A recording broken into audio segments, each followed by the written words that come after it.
साथियों, ये जो समस्या है, समस्या जो दिखाई दे रहा है, ये परिणाम है हम लोगों के सामने। ये समस्या नहीं है, समस्या है अज्ञानता, जानकारी का अभाव। अगर हमें जानकारी हो जाए, हमें ज्ञान हो जाए कि हमें कहां से छला जा रहा है, कैसे छला जा रहा है, तो समस्या का समाधान का रास्ता निकल सकता है साथियों। इसलिए मेरा आग्रह है कि इस आंदोलन में जितने भी हमारे ओबीसी साथी हैं वो तन मन धन के साथ सहभाग हों और अपने अधिकार के प्रति सजग और जागरूक हों, तभी आपका अधिकार मिलेगा। नहीं तो अधिकार कोई फूल की तरह आपको परोसने नहीं आएगा। अधिकार लड़ के मिलता है, लड़ के लेना पड़ेगा साथियों। मैं इस कार्यक्रम को आगे बढ़ाते हुए अगले वक्ता के रूप में माननीय जमरुद्दीन अंसारी जी से आग्रह करूंगा कि वो आए और अपने बातों से हम लोगों को अवगत कराएं। माननीय जमरुद्दीन अंसारी जी।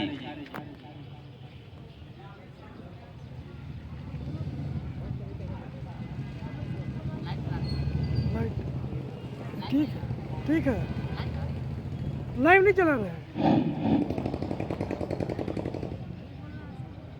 आज मंच के संचालन कर रहे हमारे मनोज कुमार मेहता जी और मंच पर उपस्थित प्रदीप मेहता जी और ईश्वरी मेहता जी और कौशलेश मेहता जी और तैयबा खातून और हमारे बीच बुजुर्गों, नौजवान साथियों, माता और बहनें, मैं सबों को जय मूल निवासी। आज ओबीसी के सवाल पर, ओबीसी के आरक्षण खत्म करने के सवाल पर आज हम लोग जो धरना पर बैठे हुए हैं और हमारे सारे लोग बैठे हुए हैं, राष्ट्रीय मुस्लिम मोर्चा के प्रदेश अध्यक्ष होने के नाते मैं इनका जाहिर समर्थन किया हूं।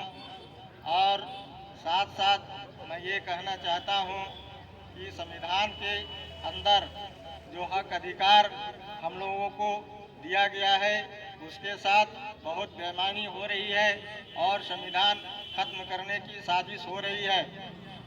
तो सोचने की बात है कि आज हम लोग SC, ST, OBC, and minority एक डीएनए के जब भाई है और हम लोग के ऊपर पारापारी अन्याय अत्याचार हो रहा है और हम लोग जैसा आदमी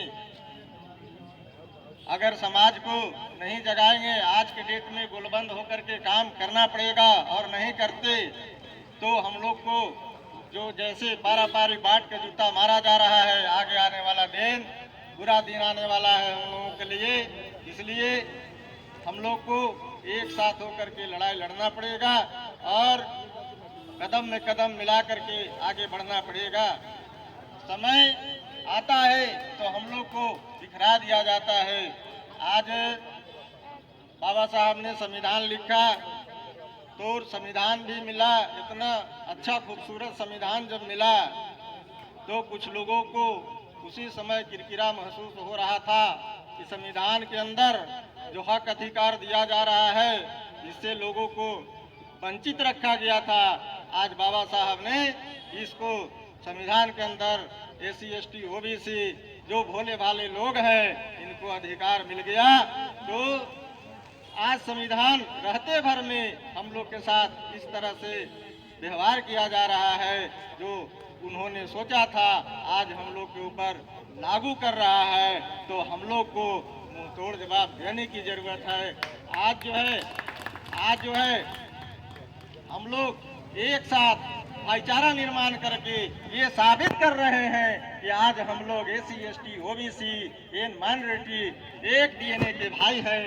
आज जो हमारे शासक वर्ग के लोग हैं जो हमारे ऊपर जुल्म कर रहे हैं, तो जुल्म नहीं हम लोग बर्दाश्त कर सकते। इसके लिए एकजुट होकर के लड़ाई लड़ेंगे। आज OBC समाज के लोग काफी जाग गया और इन लोग को भी पता चल गया कि कौन हमारा दोस्त है और कौन हमारा दुश्मन है। क्योंकि बाबा साहब को बंगाल के मुसलमानों ने चुनाव जिता करके संविधान सभा में भेजने के काम किया, तो आज इतना खूबसूरत संविधान आप लोग के बीच में मिला है, इसकी भी जानकारी होनी चाहिए। आज समय पर हिंदू मुसलमान कह के बरगला दिया जाता है, ऐसा कुछ नहीं। अब समझने की जरूरत है और समझ करके और ढंग से संविधानिक हिसाब से जो हमारे बाबा साहब ने बता दिया, संविधान के हिसाब से लड़ाई लड़ने की जरूरत है। हम लोग को न हथियार उठाना है, न किसी राइफल उठाना, ऐसा कोई बात नहीं है। हम लोग संविधान के अंदर जो अधिकार हम लोग को दिया है कि हम कैसे लड़ाई लड़ सकते, क्योंकि बाबा साहब ने पहला वर्ड बोला कि जो है शिक्षित करो, संगठित करो और संघर्ष करो। और संविधान में जो हम लोग का मौलिक अधिकार है, तो संविधानिक हिसाब से हम लोग को लड़ाई लड़ना है। और संविधान में ये भी बाबा साहब ने लिखा कि जितनी जिसकी संख्या भारी उतने उसकी हिस्सेदारी। तो आज OBC के संख्या 62% है, तो उस हिसाब से इनको हिस्सेदारी मिलनी चाहिए। और आज हिस्सेदारी नहीं बल्कि एकदम बहुत कम % पर नीचे गिरा दिया गया। ऐसा क्या बात है? आज OBC पर अन्याय अत्याचार होता है।